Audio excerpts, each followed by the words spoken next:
जय हिंद साथियों, आज 2 सितंबर है और जानते हैं 2 सितंबर का इतिहास।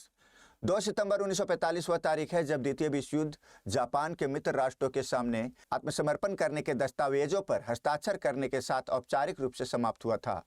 यह महत्वपूर्ण घटना यूएसएस मिसौरी पर हुई थी और इसने मानव इतिहास के सबसे बड़े और सबसे खूनी संघर्ष का समापन किया था। जापानी सरकार के प्रतिनिधियों ने टोक्यो खाड़ी में यूएसएस मिसौरी पर युद्ध के अंत के आधिकारिक दस्तावेज पर हस्ताक्षर किए।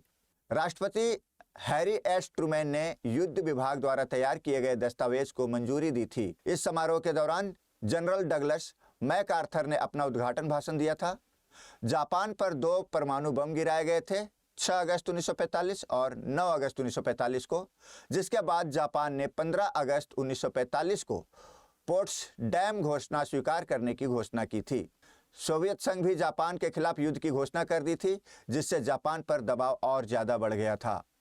जापानी आत्मसमर्पण के साथ ही द्वितीय विश्व युद्ध प्रभावी रूप से समाप्त हो गया।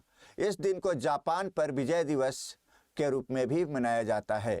संक्षेप में कहे तो 2 सितंबर 1945 को द्वितीय विश्व युद्ध का समापन जापान के आत्मसमर्पण के साथ हुआ और द्वितीय विश्व युद्ध के इतिहास में एक ऐतिहासिक दिन था। यह संयोग है कि 1 सितंबर 1939 को द्वितीय विश्व युद्ध की शुरुआत हुई थी और 2 सितंबर 1945 को द्वितीय विश्व युद्ध औपचारिक रूप से समाप्त हो गया था। धन्यवाद। इस तरह की खबरों के लिए जुड़े रहिए बिहार अड्डा 24/7 के साथ।